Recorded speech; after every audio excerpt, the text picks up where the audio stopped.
Olá, sejam todos bem-vindos a mais uma aula de processo penal em nosso canal. Hoje nós vamos dar continuidade aos ritos especiais do processo penal.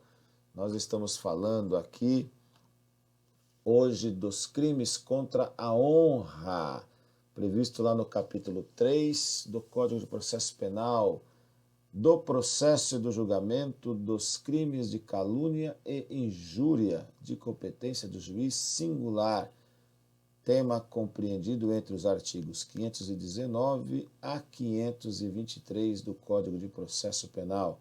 A doutrina prevalente, a jurisprudência também, englobam nos crimes contra a honra o processamento também do crime de difamação, embora a redação antiga do Código de Processo Penal não contemple aí no capítulo 3 a difamação. Mas para nós aqui são os crimes contra a honra em sua totalidade, calúnia, injúria e difamação. Com a reforma que tanto se espera do Código de Processo Penal, este é um procedimento que deve deixar de existir e ser englobado aí pelos demais procedimentos, porque a gente vai observar que é um procedimento que depende de outro para que haja aí o devido processamento. Mas isso a gente vai falar na sequência. Com isso, vou deixar aqui, neste momento, o slide para que a gente possa seguir adiante. Bom, olha lá, né? Recapitulando, quais são os crimes contra a honra? Calúnia, artigo 138, caluniar alguém imputando-lhe falsamente fato definido como crime.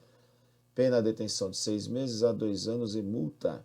E difamação, artigo 139, difamar alguém imputando-lhe fato ofensivo à sua reputação. Pena detenção de 3 meses a 1 ano e multa. Injúria, artigo 140, injuriar alguém, ofendendo-lhe a dignidade ou o decoro. Pena, detenção de 1 a 6 meses ou multa.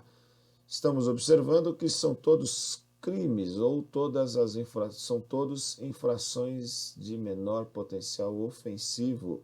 A pena máxima não ultrapassa a 2 anos.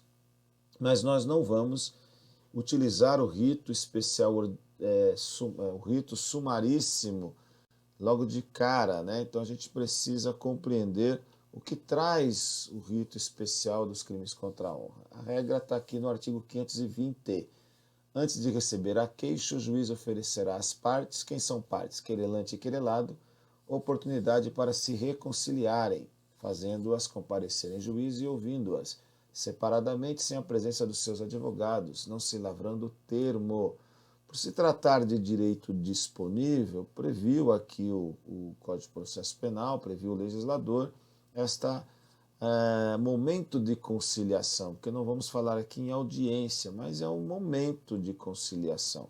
Então a gente vai observar que o juiz, antes de receber a queixa é a peça inicial que dá o processamento dos crimes de ação penal privada. Então eu tenho do polo, quem promoveu a queixa-crime é o querelante, quem está sofrendo a queixa-crime é o querelado. Então o juiz, antes de receber, ele dá a oportunidade às partes de se reconciliar. Mas vejam que interessante, né? Ele não conversa com as duas partes ao mesmo tempo na presença de seus defensores. Então ele vai ouvi-las em separado, sem a presença dos seus advogados. Uma redação antiga, da década de 40, nós temos aí o Estatuto da Ordem dos Advogados do Brasil, em 96, e fica sempre aquela pergunta, né? É válida essa questão sem a presença do advogado? Se a parte tiver advogado constituído, a gente não vê nenhum prejuízo do advogado lá estar. Artigo 133 da Constituição Federal, que o advogado é imprescindível à justiça. Se a parte não tem um advogado nomeado, então não há o porquê, neste momento do 520, se nomear um advogado. Mas é bastante discutido porque é uma redação antiga que conflita aí com o Estatuto da Ordem dos Advogados do Brasil. Por não ser uma regra de processo, está ainda em situação de conciliação, tratando-se de direito disponível, porque honra é direito disponível. porque quando nós falamos em honra, os crimes de calúnia, difamação e injúria tutelam esta honra objetiva e subjetiva. Honra subjetiva, lembrando, é o conceito que o indivíduo faz de si. Honra objetiva é o conceito que a sociedade faz do indivíduo. Então pode ser que a pessoa se sinta ou não ofendida em sua honra, por isso que se trata de direito disponível. Artigo 521. Se depois de ouvir o querelante e o querelado, o juiz achar provável a reconciliação, promoverá entendimento entre eles na sua presença. Olha que redação antiga, achar, né? O juiz não acha, o juiz tem certeza, né? Então o juiz ouviu o querelante, ouviu o querelado, se ele entender provável a reconciliação, ele vai promover esse entendimento entre eles, e aí sim na sua presença. Artigo 522, no caso de reconciliação, depois de assinado pelo querelante o termo de desistência, a queixa será arquivada, estará extinto o processo sem julgar o mérito. Então, se houver a reconciliação. Se a gente pensar aqui, né? E aí o que vai acontecer não havendo a reconciliação?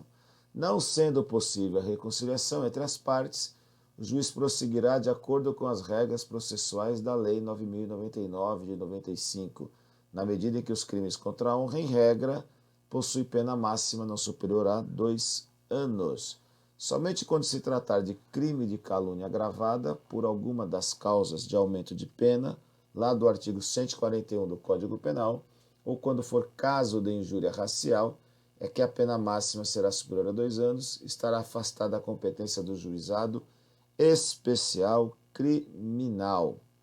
E aí a gente tem uma observação aqui, né?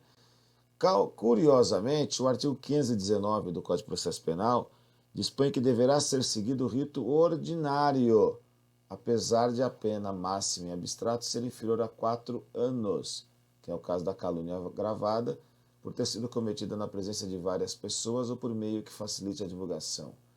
Tem pena máxima de 2 anos e 8 meses, nos termos do artigo 138 e 141, inciso 3 do Código Penal. Enquanto a injúria racial tem pena máxima de 3 anos, artigo 140, parágrafo 3º. Ou seja, quando nós estamos diante do artigo 141 e do 138, deveria seguir o rito sumário, mas o legislador, talvez equivocadamente, mandou seguir o rito ordinário. Então nós temos que, via de regra, calúnia, difamação e injúria, se não houver a reconciliação entre ambos, seguirá o rito da Lei 9.099, com exceção da injúria racial e da calúnia agravada, que seguem o rito ordinário, por expressa previsão do artigo 519, e não o rito sumário. Então foi uma opção do legislador, muito mais atribua a falha do legislador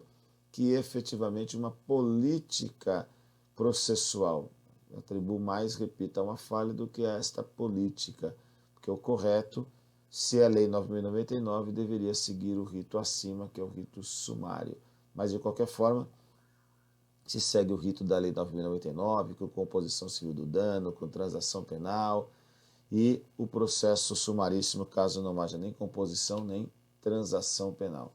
Em resumo, nós temos que, havendo denúncia ou queixa, se ela não for rejeitada, nós vamos para a audiência de reconciliação, que pode ser que a denúncia seja rejeitada por não preencher formalidades, lá do artigo 43. Se ela for rejeitada, caberá recurso em sentido estrito, artigo 581. Mas se ela não for rejeitada, a audiência de instrução, a audiência de reconciliação, se o crime for de ação privada.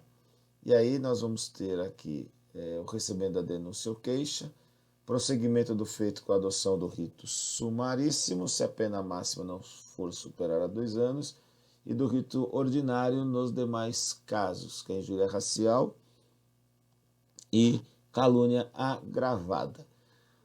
A audiência de reconciliação, nós já vimos, vai estar lá a oitiva das partes, separados, sem advogado, no lavra-termos. Se o juiz achar provável a reconciliação, ele promoverá o entendimento. Se houver conciliação, será lavado o termo de desistência. Não havendo a reconciliação, a denúncia será recebida ou a queixa-crime, e aí sim prossegue no rito sumaríssimo ou no rito ordinário, ok? Bom, um rito bastante tranquilo, né? É um rito que acaba se falando de forma subsidiária, tendo em vista que o correto, né, o legislador previu, né, o código prevê a reconciliação. Muito obrigado, espero que tenham compreendido. Aula disponível aqui no nosso canal, disponível lá no nosso canal também do Spotify em podcast. Uma excelente semana a todos, fiquem com Deus, muito obrigado.